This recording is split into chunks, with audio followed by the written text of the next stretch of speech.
Students, in this video we shall discuss about another physical property of elements and its periodic variation along the period down the group in the periodic table, and that property is electron affinity. Actually, there are two different properties which are very closely related to each other, and they are discussed under same category, discussed as one. So those two different properties are electron affinity and electron gain enthalpy. है असल दे विच दो अलग अलग चीज़ां, लेकिन इन्नियां क closely related आ कि असीं इकट्ठे ही इन्हां नूं स्टडी करते हैं। तो सब तो पहलां असीं देखते हैं इलैक्ट्रॉन अफिनिटी की चीज़ आ। What is electron affinity? बहुत ध्यान नाल समझिओ, दोनां दे विच डिफरेंस बहुत थोड़ा वा। Electron affinity is tendency of an atom of some element to gain electron in its isolated gaseous state। कोई एटम आ आइसोलेटेड आ, कल्ला पिया होया गैशियस स्टेट दे विच पिया वा, तां ओदी एक इलैक्ट्रॉन नूं गेन करन दी किन्नी कु इच्छा आ, tendency, that tendency is called electron affinity. Electron affinity is a qualitative term, एक qualitative term. Qualitative term means electron affinity जिहड़ी आ वो क्वांटिटी ना डील नहीं करती, ठीक है, क्वालिटेटिव टर्म है। What is electron gain enthalpy? Electron gain enthalpy, enthalpy means energy, the energy released और gained by an isolated gaseous atom when an electron is added in it. ਜਦੋਂ ਕਿਸੇ atom ਦੇ ਵਿੱਚ ਇੱਕ ਇਲੈਕਟ੍ਰੋਨ ਐਡ ਕੀਤਾ ਜਾਂਦਾ ਆ, ਉਹ ਆਈਸੋਲੇਟਡ ਗੈਸ਼ੀਅਸ ਸਟੇਟ ਦੇ ਵਿੱਚ ਹੋਵੇ, ਤਾਂ ਉਹ ਇਲੈਕਟ੍ਰੋਨ ਗੇਨ ਕਰਕੇ ਐਟਮ ਕਿੰਨੀ ਐਨਰਜੀ ਰਿਲੀਜ਼ ਕਰਦਾ ਵਾ ਜਾਂ ਕਿੰਨੀ ਐਨਰਜੀ ਗੇਨ ਕਰਦਾ ਵਾ during that process, that amount of energy is called electron gain enthalpy. ਤੇ electron gain enthalpy is the measure of electron affinity.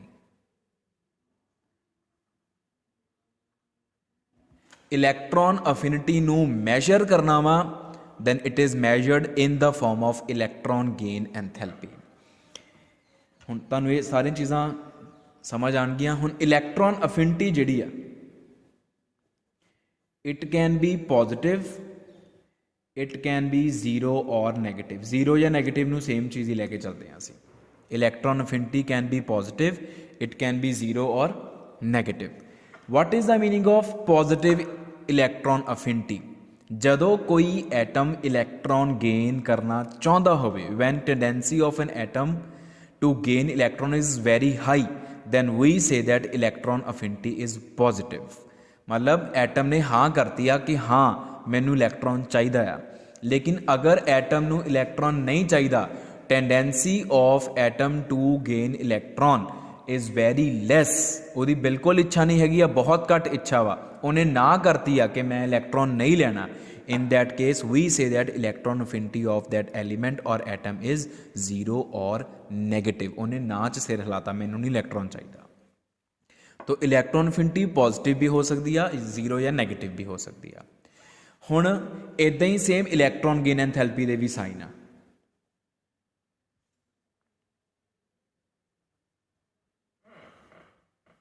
जदों इलैक्ट्रॉन अफिनिटी पॉजिटिव होगी, जदों एटम इलैक्ट्रॉन गेन करना चाहता है, उन्हें हाँ की आ, उस सिचुएशन दे विच अगर असी उन्होंने इलैक्ट्रॉन देवांगे तो वह एनर्जी रिलीज करेगा।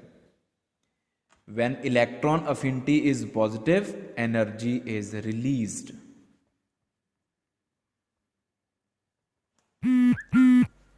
ते जदों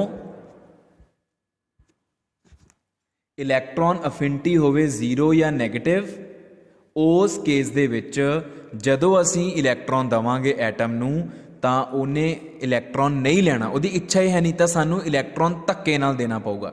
धक्के नाल देना पऊगा मतलब एटम नूं इलैक्ट्रॉन दे नाल नाल एनर्जी भी प्रोवाइड करनी पऊगी। हुण इनू अगर असी याद रखना, पंजाबी च असी कहने कि असी एटम दीयां मिन्नतां कर रहे हैं भी भाई तू इलैक्ट्रॉन ले ला, ਉਹਦੇ ਨਾਲ ਅਸੀਂ ਤੈਨੂੰ એનર્ਜੀ ਵੀ ਦਿੰਦੇ ਹਾਂ, energy in the farm of ਰਿਸ਼ਵਤ ਦੇ ਰਹੇ ਹਾਂ ਅਸੀਂ ਉਹਨੂੰ, ਤਾਂ એનર્ਜੀ ਇਜ਼ ਸਪਲਾਈਡ।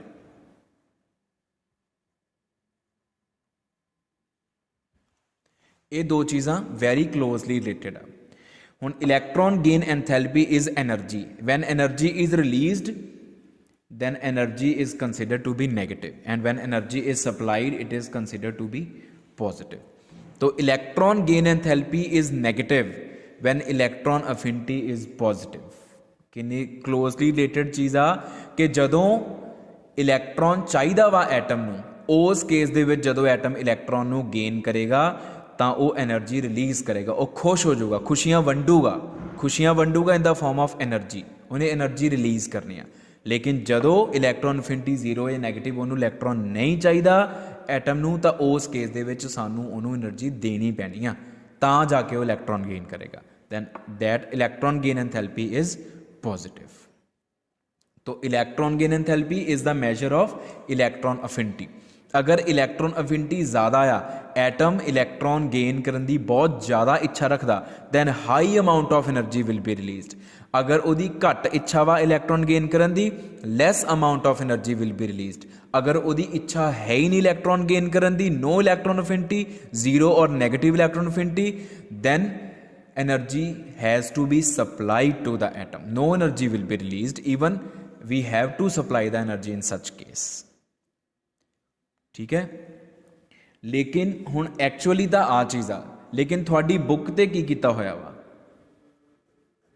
थोड़ी बुक ते की करते आ, अगर इलैक्ट्रॉन अफिनिटी पॉजिटिव आ, if electron affinity is positive then energy नूं भी वो पॉजिटिव साइन दिंदे आ।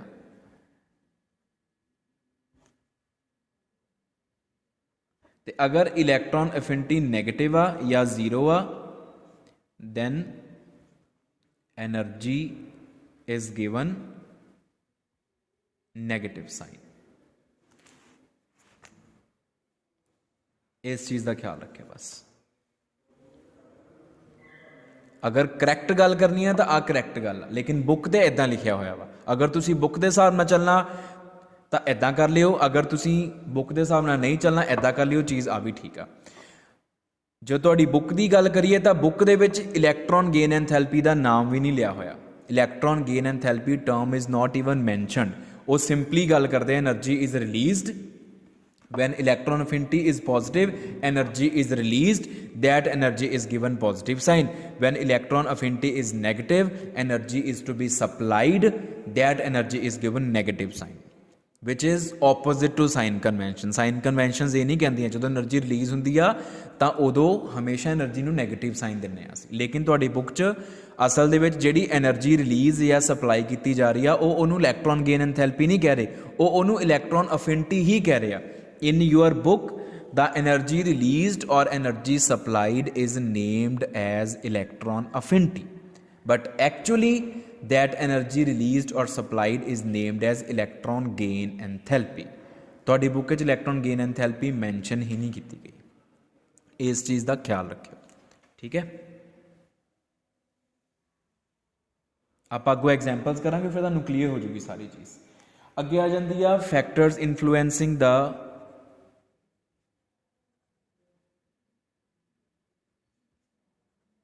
मैग्नीट्यूड ऑफ इलैक्ट्रॉन अफिनिटी और इलैक्ट्रॉन गेन एंथैल्पी, दोनों रिलेटेड चीज़ें हैं। Very simple, first is size of atom. तो जिन्ना एटम का साइज छोटा होएगा, वैलेंस शैल उन्नी ज़्यादा नज़दीक होएगी न्यूक्लीयस ते वैलेंस शैल के उपर न्यूक्लीयर चार्ज ज़्यादा होएगा। तो अगर न्यूक्लीयर चार्ज वैलेंस शैल के उपर ज़्यादा होएगा तो जिहड़ा इलैक्ट्रॉन तुसी वैलेंस शैल दे विच रखोगे उन्होंने न्यूक्लीयर चार्ज ज़्यादा फील होएगा, उसकी स्टेबिलिटी ज़्यादा होएगी। तो इहो जे केस दे विच असीं कहने कि एटम की इलैक्ट्रॉन अफिनिटी बहुत हाई आ, तो high amount of energy will be released. जिहड़ा दूसरा फैक्टर है वह है न्यूक्लीयर चार्ज इटसेल्फ। चाहे न्यूक्लीयर चार्ज नूं फर्स्ट फैक्टर मान लो, more is the nuclear charge upon valence shell, more will be the stability of incoming electron in the valence shell, or more will be the tendency of atom to gain electron and allow it to be added in valence shell, and more will be the amount of energy released. या ਅਸੀਂ ਕਹਿ ਸਕਦੇ more is the electron affinity. And third is electronic configuration. Electronic configuration ਵੀ ਬਹੁਤ important role play ਕਰਦੀ ਆ। ਜਿਹੜੀਆਂ exactly half filled and exactly fully filled configurations ਹੁੰਦੀਆਂ, since they are very stable ਕੌਨਫੀਗਰੇਸ਼ਨਸ, ਉਹ ਬਹੁਤ ਸਟੇਬਲ ਕੌਨਫੀਗਰੇਸ਼ਨਸ ਆ, ਇਸ ਕਰਕੇ ਉਹਨਾਂ ਕੌਨਫੀਗਰੇਸ਼ਨਸ ਦੀ ਇਲੈਕਟ੍ਰੋਨ ਗੇਨ ਕਰਨ ਦੀ ਕੋਈ ਇੱਛਾ ਨਹੀਂ ਹੁੰਦੀ। Those configurations have no tendency to gain electron. In such case, electron affinity is 0 or negative and electron gain enthalpy is positive.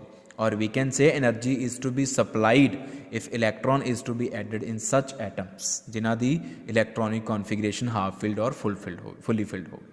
तो electron gain enthalpy ओहो जे केस च पॉजिटिव होगी, पर जे तुहाडी बुक दे हिसाब नाल चलना तां असीं कहांगे कि एनर्जी विल बी नेगेटिव, क्योंकि तुहाडी बुक एनर्जी ਤੇ ਇਲੈਕਟ੍ਰੋਨ ਅਫਿਨਿਟੀ ਨੂੰ ਸੇਮ ਚੀਜ਼ ਲੈ ਕੇ ਜਾ ਰਹੀ ਆ। Electron affinity negative means energy is negative, ਚਾਹੇ ਉਹ ਨਿਕਲੀ ਆ, ਚਾਹੇ ਉਹ ਸਪਲਾਈ ਕੀਤੀ ਗਈ ਹੈ, ਸੌਰੀ। ਤੇ ਇਲੈਕਟ੍ਰੋਨ ਅਫਿਨਿਟੀ ਪੋਜ਼ਿਟਿਵ, ਤੁਹਾਡੀ ਬੁੱਕ ਦੇ ਹਿਸਾਬ ਨਾਲ ਐਨਰਜੀ ਇਜ਼ ਪੋਜ਼ਿਟਿਵ, ਚਾਹੇ ਉਹ ਰਿਲੀਜ਼ ਹੀ ਕਿਉਂ ਨਾ ਕੀਤੀ ਗਈ ਹੋਵੇ। ਠੀਕ ਹੈ, ਤਾਂ ਇਹ ਦੋ ਚੀਜ਼ਾਂ ਨੂੰ ਅਲੱਗ-ਅਲੱਗ ਲੈ ਕੇ ਚੱਲਿਓ।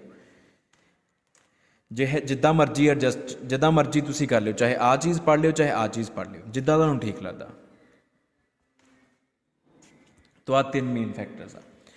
नैक्सट असी गल करिए वेरीएशन की। If you talk about variation along the period and down the group, तो अगर असी अलॉन्ग द पीरियड गल करिए,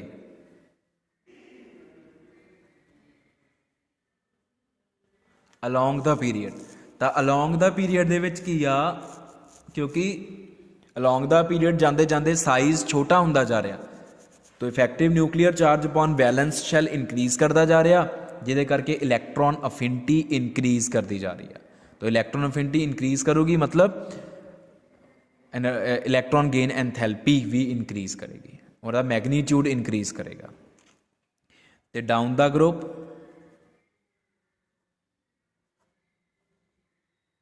क्योंकि साइज इंक्रीज करता जा रहा due to increase in number of valence shells and due to increase in number of principal shells, का साइज बढ़न दे नाल effective nuclear charge upon valence shell decrease करता जा रहा, जिहदे करके असीं कहने इलैक्ट्रॉन अफिनिटी डिक्रीज करती जा रही है। इलैक्ट्रॉन अफिनिटी डिक्रीज करने का मतलब जिहड़ी इलैक्ट्रॉन गेन एंथैल्पी का मैग्नीट्यूड आ वो भी डिक्रीज करता जाएगा। हाँ जी, इस तो नैक्सट बेटा इलैक्ट्रॉन अफिनिटी वाले टॉपिक के अंदर आप पढ़ते हैं कुछ इंपॉर्टेंट आसपैक्ट्स हैगे आ इलैक्ट्रॉन अफिनिटी दे या इलैक्ट्रॉन गेन एंथैल्पी दे। वो है जिद्दां कि जिहड़े हैलोजन्स हुंदे आ, if we talk about halogens दी इलैक्ट्रॉन अफिनिटी जिहड़ी आ वो हाईएस्ट आ पूरे पीरियोडिक टेबल दे विचों। Halogens have highest electron affinities. Why so? Because halogens है 17th ग्रुप, तो 17th ग्रुप की इन्हां दी इलैक्ट्रॉनिक कॉन्फिगरेशन अगर आप valence configuration is NS2 NP5, their configuration is NS2 NP5, and we know that for fully filled configuration which is NP6 halogens are running short of only one electron। जे एक electron किसी भी halogen, fluorine की गल करो, chlorine की गल करो, एक इलैक्ट्रॉन मिल गया ना हैलोजन एटम नूं, वो NP6 हो जाऊगा। ਇਹਦਾ मतलब हैलोजन्स की इलैक्ट्रॉन अफिनिटी बहुत हाई आ, वो एक इलैक्ट्रॉन नूं बहुत ईगरली वेट कर रहे कि जदों इलैक्ट्रॉन आवे तो वो गेन कर लैन। हुण क्योंकि उन्हां दी इलैक्ट्रॉन अफिनिटी हाईली पॉजिटिव आ, there electron affinity is highly positive, तो जदों वो इलैक्ट्रॉन गेन करनगे large amount of energy will be release, बहुत ज़्यादा एनर्जी रिलीज़ होएगी। जे तुसी कहना वा कि ये एनर्जी इलैक्ट्रॉन गेन एंथैल्पी, तो असीं कहांगे कि electron gain enthalpy is highly negative. Negative sign will just indicate that energy is released. Highly minus magnitude बहुत ज़्यादा आ, बहुत ज़्यादा एनर्जी रिलीज़ हुई आ। तो जे electron gain enthalpy word use नहीं करना तो असीं सिंपली ये कहने आ कि इलैक्ट्रॉन अफिनिटी का मैग्नीट्यूड बहुत ज़्यादा हाई एंड पॉजिटिव है। ठीक है, दूसरा आप एक कॉन्सैप्ट ये पढ़ते हैं वो है कि नोबल गैसिज हो गई, जिन्नियां भी नोबल गैसिज आ, या बेरीलियम हो गया, मैगनीशियम हो गया, नाइट्रोजन हो गया, फॉस्फोरस एटसैट्रा, इन्हां दी जिहड़ी इलैक्ट्रॉन अफिनिटी आ वो almost zero. There electron affinity is almost zero. क्यों? क्योंकि इन्हां दियां कॉन्फिगरेशनस स्टेबल है। Noble gases are NP6, beryllium fully filled configuration, magnesium S subshell fully filled है ना, 2s2 आ, 3s2 आ, nitrogen is 2p3, phosphorus is 3p3।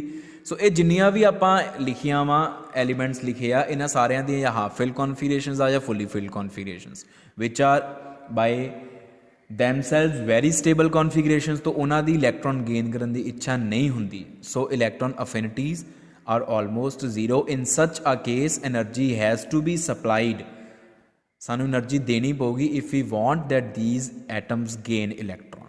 तो यह जे केस दे विच इलैक्ट्रॉन अफिनिटी जीरो या नैगेटिव भी आपां बोल सकते हैं। Energy will be supplied to the system, to the atom. Electron gain enthalpy की गल करांगे तो वह पॉजिटिव साइन होएगा। जे इलैक्ट्रॉन अफिनिटी की फॉर्म च एनर्जी मैजर करनी है तो उन्होंने असीं negative sign देवांगे।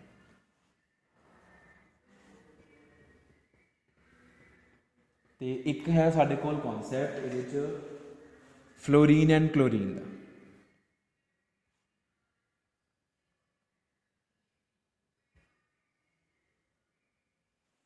Fluorine and chlorine, हुण फ्लोरीन हैलोजन की गल करो, फ्लोरीन, क्लोरीन, ब्रोमीन, आयोडीन, आ 4 हैलोजन एटम्स है। डाउन द ग्रुप अगर आप जाइए तो साइज़ इनक्रीज़ करता, साइज़ इनक्रीज़ करन दे करके जिहड़ी इलैक्ट्रॉन अफिनिटी आ वो हमेशा घटदी आ, इलैक्ट्रॉन गेन करन दी इच्छा। तो उहदे हिसाब नाल फ्लोरीन की इलैक्ट्रॉन अफिनिटी ज़्यादा होनी चाहिए एज़ कंपेयर टू क्लोरीन, ठीक है। But what happens which is unexpected और एक्सैप्शनल इज़ कि फ्लोरीन की जिहड़ी इलैक्ट्रॉन अफिनिटी है क्लोरीन तो घट है। अगर आप एक ग्राफ की फॉर्म दे विच गल करिए, इधर नूं आपां एटॉमिक नंबर इनक्रीज़ कर रहे हैं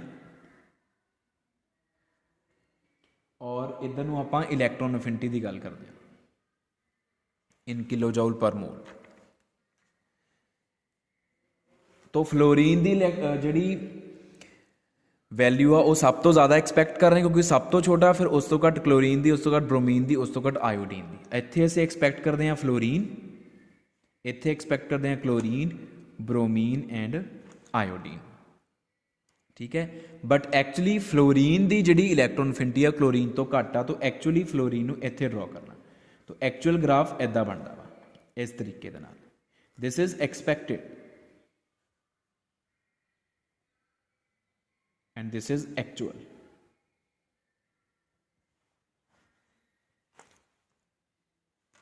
क्लोरीन, ब्रोमीन, आयोडीन। तो ये क्यों हुंदा, इहदे पिछे रीजन की है। Why fluorine has unexpectedly less electron affinity than chlorine although it is smaller in size than chlorine. The reason is fluorine का छोटा साइज है।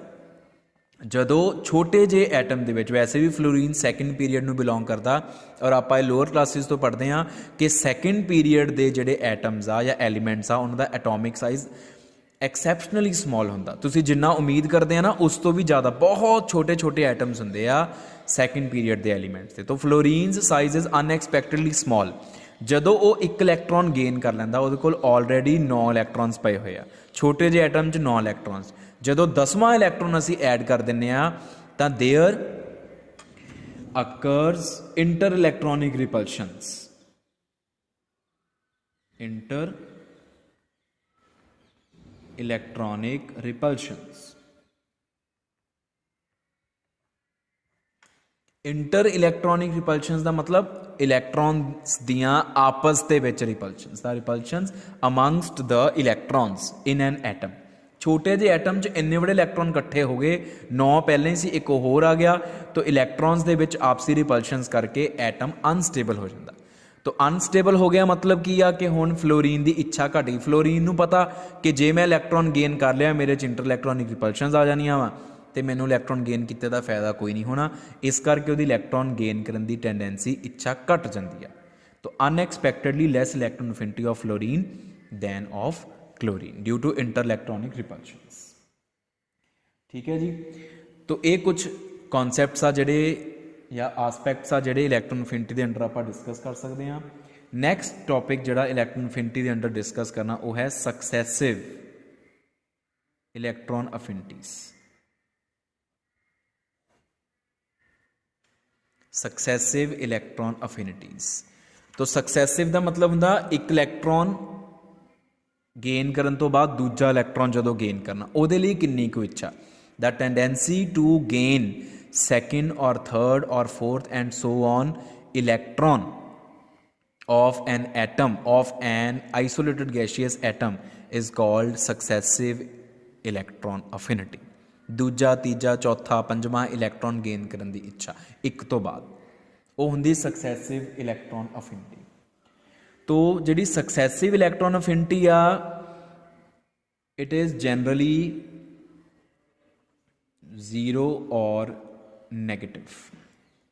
मतलब एक इलैक्ट्रॉन जदों गेन कर लिया किसी भी एटम ने, दा मान लो ऑक्सीजन आ, गैशियस ऑक्सीजन, जदों इन्हें एक इलैक्ट्रॉन गेन कर लिया इट बिकम्स ओ नैगेटिव, ये उपर नैगेटिव चार्ज आ गया, ठीक है। और जिहड़ी इस केस दे विच इलैक्ट्रॉन अफिनिटी आ, पहला इलैक्ट्रॉन गेन करन दी इच्छा, वो है 140.9 किलो जूल पर मोल, ठीक है। एनर्जी रिलीज़ की ऑक्सीजन ने जो इलैक्ट्रॉन गेन किया, ठीक है। ई ए पॉजिटिव का मतलब ये इच्छा हैगी आ इलैक्ट्रॉन गेन करन दी। ई ए एनर्जी नूं आपां पॉजिटिव लिखिया, ई ए लिखी आ, ई ए पॉजिटिव का मतलब इलैक्ट्रॉन गेन करन दी इच्छा है। जे तुसी इलैक्ट्रॉन गेन एंथैल्पी की फॉर्म च लिखनी है ए एनर्जी, फिर तुसी नैगेटिव लिखोगे,